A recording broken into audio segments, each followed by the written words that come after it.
Hello friends, पिछली class में हम लोग प्रॉपर्टी पढ़ते हुए हार्डनेस तक पढ़े थे। थोड़ी हेल्थ प्रॉब्लम थी इसलिए कल आपको क्लास नहीं मिल पाया। आज फिर से हम लोग आ रहे हैं। हार्डनेस के बाद हम लोग आगे की प्रॉपर्टी में चलेंगे। हार्डनेस के बाद हमको अगली प्रॉपर्टी पढ़नी है टफनेस, जिसको कहा जाता है हिंदी में कड़ापन या चिमड़पन। टफनेस मटेरियल की ऐसी प्रॉपर्टी होती है कि जब उस मटेरियल को पीटा जाता है, टफनेस मटेरियल की ऐसी प्रॉपर्टी है जब मटेरियल को अगर पीटा जाता है तो उसके द्वारा उत्सर्जित ऊर्जा उसी के द्वारा क्या हो जाती है, अवशोषित कर ली जाती है। मतलब मटेरियल की ऐसी प्रॉपर्टी जिसको अगर पीटा जाए तो उसके द्वारा उत्सर्जित ऊर्जा जो होती है वो उसी के द्वारा अवशोषित कर ली जाती है। ऐसी प्रॉपर्टी कौन सी प्रॉपर्टी होती है? टफनेस कहलाती है। अब टफनेस में एक और बात आप जोड़ सकते हो कि टफनेस की प्रॉपर्टी रहने के कारण ही कोई भी मटेरियल झटकों या धक्कों का विरोध भी करता है। तो टफनेस को आप दोनों तरह से समझ सकते हैं, या तो फिर पहली पैराग्राफ से समझ सकते हैं कि उसके द्वारा जो उत्सर्जित ऊर्जा होगी उसी के द्वारा अवशोषित कर ली जाती है। ये प्रॉपर्टी या तो टफनेस होती है, और यही कारण है कि झटकों या धक्कों का मतलब टूटने से पहले वो झटकों या धक्कों का क्या करता है, विरोध करता है। तो ऐसी प्रॉपर्टी हमारी क्या कहलाती है? टफनेस कहलाती है। तो टफनेस में लिखिएगा पदार्थ का ऐसा गुण, पदार्थ का ऐसा गुण जब उसको पीटा जाता है तो उसके द्वारा उत्सर्जित ऊर्जा उसी के द्वारा अवशोषित कर ली जाती है। पैराग्राफ चेंज करके लिखिएगा। अतः इन्हीं कारणों से मटेरियल क्रैश होने से पहले झटकों या धक्कों का विरोध करता है। क्लियर हुआ? जैसे में लिख सकते हैं स्टील है, रूट आयरन है, मतलब इस्पात और आपका रूट आयरन, पिटवा लोहा, ठीक है, या फिर आप कह सकते हैं इसको पिटवा लोहा। ये हमारी प्रॉपर्टी थी कड़ापन। 10 नंबर होमोजेनिटी।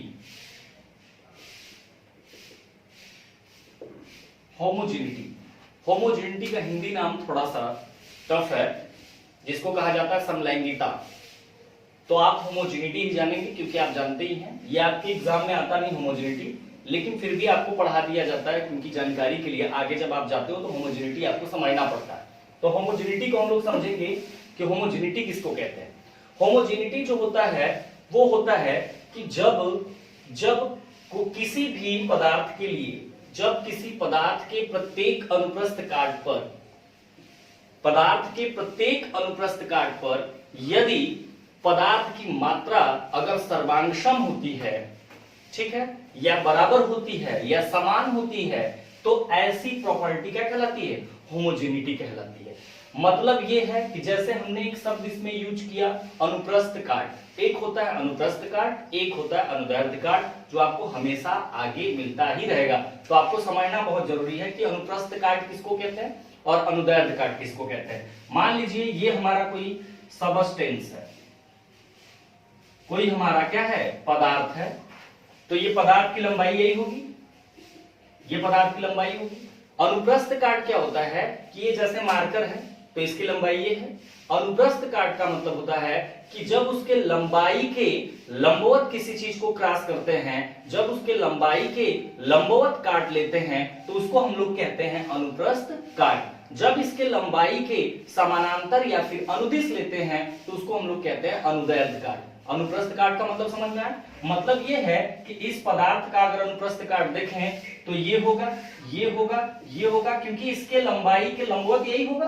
तो इसलिए इसको हम लोग कहेंगे 1 1 2 2 3 3 अगर बोले तो इसका मतलब 1 1 इस सबस्टेंस का, इस पदार्थ का कौन सा काट है? तो कहेंगे अनुप्रस्थ काट है, क्योंकि लंबाई के क्या है, लंबवत है। 2 2 भी कैसा काट है?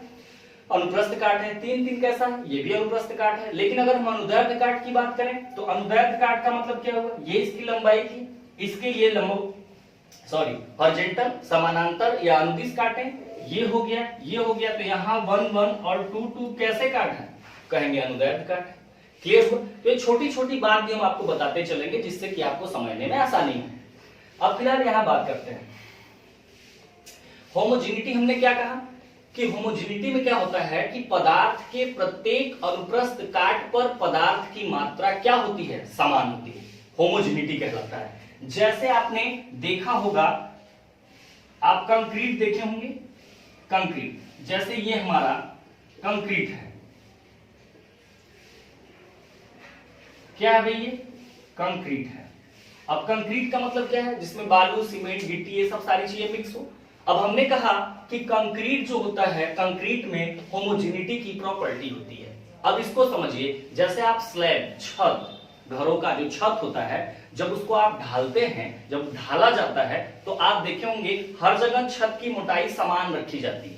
हर जगह समान रखने का मतलब ये है कि ये हमारा छत है, अगर इसको हमने ढाल दिया है तो लंबाई के, अगर हम अनुप्रस्थ काट देखें, कहीं से भी अगर अनुप्रस्थ काट इसका निकालें तो हर जगह उसकी मोटाई क्या होगी, समान होगी, बराबर होगी। हर जगह बराबर मटेरियल यूज किए होंगे, तो वहां पर इसका मतलब कंक्रीट में क्या है कि कंक्रीट में होमोजेनिटी की प्रॉपर्टी होती है, क्योंकि कंक्रीट में प्रत्येक अनुप्रस्थ काट पर आपको मात्रा जो कंक्रीट की मिलेगी वो आपको समान मिलेगी। तो होमोजेनिटी का मतलब आपने समझा कि होमोजेनिटी में प्रत्येक अनुप्रस्थ काट पर पदार्थ की मात्रा क्या होगी, समान होगी। अब हमने कहा कि जैसे एग्जांपल कंक्रीट का दिया कि कंक्रीट होमोजेनिटी का सबसे अच्छा उदाहरण है, तो इसको आप लिखेंगे और इसको आप बना भी लेंगे, इसका डायग्राम भी आप बना लेंगे और इसमें लिखेंगे कि जब पदार्थ के प्रत्येक अनुप्रस्थ काट पर, जब पदार्थ के प्रत्येक अनुप्रस्थ काट पर पदार्थ की मात्रा, पदार्थ के प्रत्येक अनुप्रस्थ काट पर पदार्थ की मात्रा सर्वांगसम या समान होती है, सर्वांगसम या समान होती है, तो उसे होमोजेनिटी कहते हैं। डायग्राम बना लीजिएगा। हमने कहा प्रत्येक अनुप्रस्थ काट पर पदार्थ की मात्रा समान होती है। जैसे अगर हमारा तेज चल रहा होगा वीडियो तो आप रोक के आराम से लिखते हुए जाइएगा या पीछे कर लीजिएगा, कोई ज्यादा दिक्कत है नहीं। हमने कहा कि होमोजेनिटी में प्रत्येक अनुप्रस्थ काट पर पदार्थ की मात्रा समान होती है, तो कंक्रीट से ही छत की ढलाई होती है, तो उसमें छत की जो मोटाई हमने कहा कि हर जगह समान होती है, तो आप किसी भी अनुप्रस्थ काट पर चेक करेंगे तो मटेरियल क्या मिलेगा आपको, बराबर बराबर ही मिलेगा। अब अगली प्रॉपर्टी हमारी है 11 नंबर, हेट्रोजेनिटी। क्या है भाई, अगली प्रॉपर्टी हमारी है हेट्रोजेनिटी। हेट्रोजेनिटी में क्या होता है, सेम ये चीज। तो अब हम बात करेंगे हेट्रोजेनिटी पे। हेट्रोजेनिटी को आप समझिए कि हेट्रोजेनिटी, अगली प्रॉपर्टी हमारी जो है 11 नंबर, हेट्रोजेनिटी। हेट्रोजेनिटी क्या होता है, जब पदार्थ के प्रत्येक अनुप्रस्थ काट पर पदार्थ की मात्रा समान नहीं होती है तो उसे हम लोग क्या कहते हैं, हेट्रोजेनिटी कहते हैं। जैसे लकड़ी के जो रेशे हैं उसमें आप देखेंगे तो उनका जो मात्रा है प्रत्येक अनुप्रस्थ काट पर वो समान नहीं होता, तो आप होमोजेनिटी और हेट्रोजेनिटी को एक दूसरे से जोड़कर देख सकते हैं। तो हेट्रोजेनिटी को लिखिएगा, जब पदार्थ के प्रत्येक अनुप्रस्थ काट पर, जब पदार्थ के प्रत्येक अनुप्रस्थ काट पर पदार्थ की मात्रा सर्वांगसम या समान, सर्वांगसम या समान नहीं होती तो उसे हेट्रोजेनिटी कहते हैं। जैसे हेट्रोजेनिटी कहते हैं, जैसे लकड़ी के रेशे।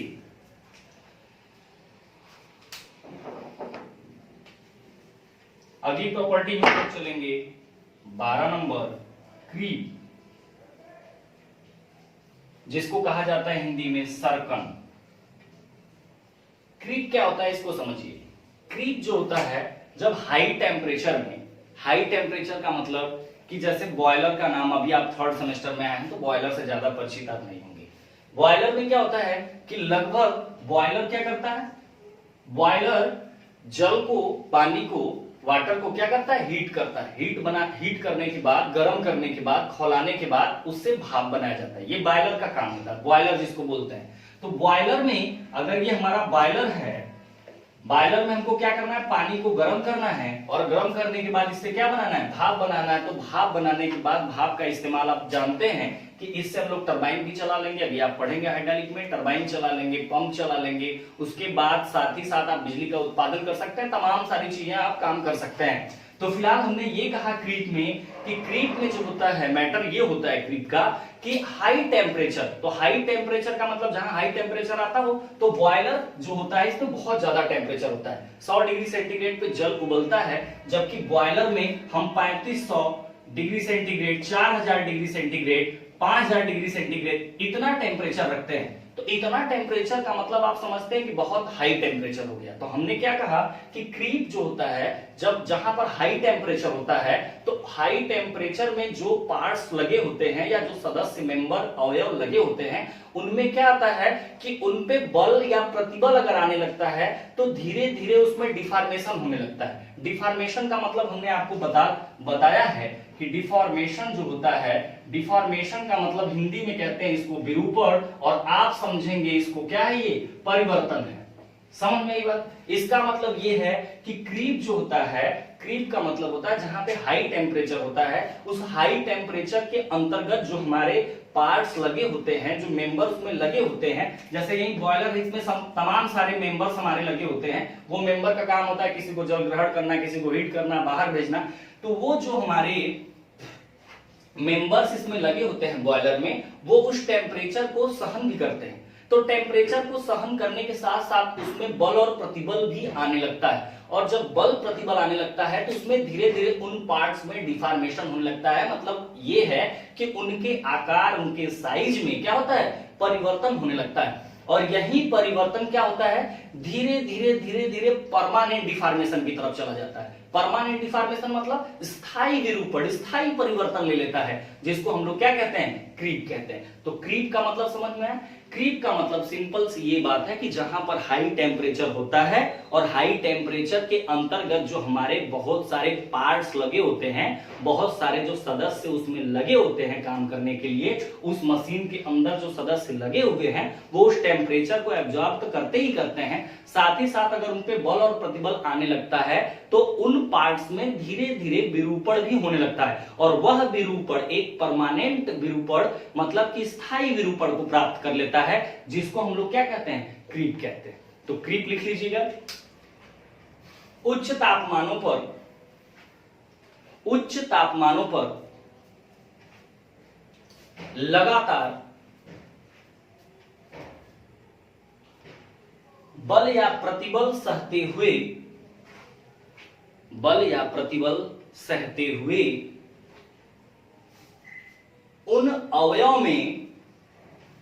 उन अवयव में स्थायी विरूपण, उन अवयव में परमानेंट डिफॉर्मेशन, उन अवयव में स्थायी विरूपण हो जाता है या होने लगता है या हो जाता है, जिसे क्रीप कहते हैं। ठीक है, क्रीप में लिख सकते हैं कि जैसे बॉयलर में लगे अवयव या बॉयलर में लगे सदस्य, ठीक है, आप कुछ भी कह सकते हैं। तो ये हमारा क्रीप हुआ। अगला पॉइंट है हमारा 13 नंबर, फटीग। अगली प्रॉपर्टी हमारी 13 नंबर, फटीग। फटीग को हिंदी में कहा जाता है थकान या थकावट। फटीग को क्या कहा जाता है भाई, थकान या थकावट। अब फटीग कैसी प्रॉपर्टी है, फटीग ऐसी प्रॉपर्टी है कि उस मेंबर पर, उस पदार्थ पर, उस सदस्य पर जब रिसाइकल लोड का मतलब क्या है समझिए, रिसाइकल लोड, जिसको हम लोग हिंदी में कहते हैं चक्रीय भार। अगर ये भी नहीं समझ में आता तो ये समझिए कि इसका मतलब है परिवर्तनशील भार। समझ में आई बात? इसका मतलब ये है कि रिसाइकल लोड लिखा हुआ है तो उसका हिंदी मतलब समझेंगे चक्री भार। और चक्री भार भी अगर आपको नहीं समझ में आता है तो आप अपने समझने के लिए आप समझ सकते हैं कि वो परिवर्तनशील भार मतलब जहां भार में बार बार परिवर्तन होता है उसी को हम लोग कहते हैं रिसाइकल लोड। जिस भार में जहां पर भार बार बार बदलता है, बार बार बदल के लगता है, उसी लोड को हम लोग इंग्लिश में क्या बोलते हैं? रिसाइकल लोड, जिसको कहा जाता है चक्री भार। अब समझिए, हमने कहा फटीग। फटीग ऐसी प्रॉपर्टी है कि जब उस मेंबर पर, जब उस अवयव पर या जब उस पार्ट पर रिसाइकल लोड आता है, चक्री भार आता है, तो रिसाइकल लोड वो बार बार भार में परिवर्तन करेगा और बार बार भार में जब परिवर्तन करेगा तो उस अवयव की जो सामर्थ्य थी, जो उस पार्ट की सामर्थ्य थी या प्रतिरोधक क्षमता जो थी, वो धीरे धीरे क्या होगी? डाउन होने लगेगी। क्योंकि जब रिसाइकल लोड आप लगाते हैं तो बार बार भार में परिवर्तन करते हैं तो बार बार उसके अंदर से उपजने वाला बल या जो उसकी कैपेसिटी है, जो उसकी सामर्थ्य है, जो उसकी प्रतिरोधक क्षमता है, उस प्रतिरोधक क्षमता में धीरे धीरे कमी आने लगती है। और जब कमी उसके प्रतिरोधक क्षमता में आने लगेगी तो क्या वह पार्ट सुरक्षित रहेगा या फिर फेल्योर की तरफ जाएगा? तो धीरे धीरे जब प्रतिरोधक क्षमता में कमी आने लगती है तो धीरे धीरे वो क्या करता है? वो फेल्योर की दिशा में बढ़ने लगता है। तो समझ में आई फटीग का मतलब? अगर आप यहां से नहीं समझ पाते हैं तो आप देखते होंगे रोड बनता है, सड़क बनती है, सड़क बनती है पहले नई नवेली एकदम बढ़िया, समझ रहे हैं, एकदम सुंदर, सब कुछ ठीक ठीक रहता है। लेकिन कुछ दिनों बाद जब आप देखते हो तो जगह जगह गड्ढे पड़ने लगते हैं, जगह जगह क्या होता है? उबड़ खाबड़ हो जाता है। वो कमाल होता है सिविल वालों का कमाने के लिए। उसमें क्या करते हैं कि उसमें वो कहते हैं ना कि जितनी बार बार रोड खराब होगा उतना बार बार बनाएंगे तो बार बार टेंडर मिलेगा, बार बार पैसा कमाएंगे, तो क्या जरूरत है एक ही बार बना के जीवन भर चलाने की? तो उनकी वो बात रहती है। फिलहाल आप देखे होंगे कि रोड जब बनता है तो कुछ दिनों के बाद जगह जगह गड्ढे पड़ने लगते हैं या फिर वो रोड जगह जगह से खराब होने लगता है। कारण क्या है? उस रोड पर रिसाइकल लोड ही आता है। अब रिसाइकल लोड कैसे आता है? उस रोड पर कभी 1 टन जाता है लोड, कभी 50 केजी जाता है, कभी 70 केजी जाता है, कभी एक बाइक वाले का लोड जाता है। मतलब उस रोड पे आप समझ पा रहे हैं मेरी बात कि रिसाइकल लोड ही आएगा। बार बार लोड में परिवर्तन हो रहा है वहां पे, तो बार बार जब लोड में परिवर्तन होगा तो होगा क्या? उस रोड की प्रतिरोधक क्षमता क्या होगी? धीरे धीरे कम होने लगेगी। धीरे धीरे कम होने के बाद वो क्या करता है? जगह जगह गड्ढा बनने लगेगा, जगह जगह रोड उखड़ने लगेगा। मतलब ये हुआ कि जो हमारा फटीग है, थकान या थकावट जिसको कहते हैं, कि ये मटेरियल की ऐसी प्रॉपर्टी होती है कि जब उस पर रिसाइकल लोड लगाते हैं तो क्या करता है? उसके प्रतिरोधक क्षमता में कमी आने लगती है और वही प्रतिरोधक क्षमता में जब कमी आती है तो क्या करता है? वह खराब होने लगता है, जिसको हम लोग क्या कहते हैं? फटीग कहते हैं। तो लिख लीजिएगा, लिखिएगा, जब किसी अवयव पर रिसाइकल लोड, ब्रैकेट में लिख लीजिएगा चक्री भार, जब किसी अवयव पर रिसाइकल लोड चक्री भार दिया जाता है तो उसके प्रतिरोधकता में कमी आने लगती है। उसके प्रतिरोधकता में कमी आने लगती है, जिसे फटीग कहते हैं, जिसे फटीग कहते हैं। एक प्रॉपर्टी और आपकी बचती है 13 के बाद 14 नंबर, मशीनन। लास्ट प्रॉपर्टी हमारी है मशीनन। मशीनन को समझिएगा। मशीनन मटेरियल की ऐसी प्रॉपर्टी होती है, मशीनन मटेरियल की ऐसी प्रॉपर्टी है जिस पर कटिंग, प्लेनिंग, ग्रूविंग, बात समझ रहे हैं? मशीनन मटेरियल की ऐसी प्रॉपर्टी होती है जिस पर कटिंग, प्लेनिंग, ग्रूविंग, आदि सारे मशीन ऑपरेशन आसानी से किया जा सके। समझ में तो आया नहीं होगा, फिर से समझ लेते हैं। जैसे अगर कोई भी मटेरियल है, अगर उसको हम आसानी से काट सकें, आसानी से छील सकें, ग्रूविंग का मतलब उसको सही कर सके, और प्लेनिंग का मतलब ग्रूविंग का मतलब यह है कि उस पे खांचा बनाया जा सके, प्लेनिंग का मतलब है रंदाई किया जा सके। तो ये जो मशीनिंग ऑपरेशन होते हैं वो सारे ऑपरेशन अगर उस मटेरियल पर किए जा रहे हों तो इसका मतलब वो मटेरियल क्या है, उसमें कौन सी प्रॉपर्टी है, मशीनन की प्रॉपर्टी है। जैसे स्टील को अगर हम देखें, इस्पात को देखें, तो इस्पात को हम काट भी सकते हैं, इस्पात पर हम खांचा भी बना सकते हैं, इस्पात को हम फिनिश भी कर सकते हैं, प्लेनिंग भी कर सकते हैं। इसका मतलब ये है कि आपके स्टील में, इस्पात में मशीनन की प्रॉपर्टी है। वही कास्ट आयरन को देख लिया जाए, क्या कास्ट आयरन को आसानी से काटा जा सकता है, आसानी से छीला जा सकता है, आसानी से खांचा बनाया जा सकता है, आसानी से प्लेनिंग किया जा सकता है? क्या इस पर मशीनन ऑपरेशन किया जा रहा है कास्ट आयरन पर, ढलवा लोहा पर? नहीं हो पा रहा है। इसका मतलब उसमें मशीनन की प्रॉपर्टी क्या है, नहीं है। तो मशीनन कैसा गुण है, मशीनन पदार्थ का ऐसा गुण है जिस पर मशीनिंग ऑपरेशन किए जा सके। मशीनिंग ऑपरेशन में जैसे क्या किया जा सकता है, ये किया जा सकता है कि उसको अगर आराम से काट सकते हैं, आसानी से अगर उन पे काटा जा सके, उन पे आसानी से खांचा बनाया जा सके, आसानी से प्लेनिंग किया जा सके। तमाम सारे अगर मशीनिंग ऑपरेशन उस मटेरियल पर अगर किए जा रहे हों तो निश्चित तौर पे उसमें कौन सी प्रॉपर्टी है, मशीनन की प्रॉपर्टी है। तो आप लिख लीजिएगा,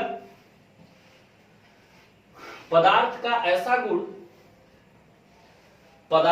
ऐसा गुण जिस पर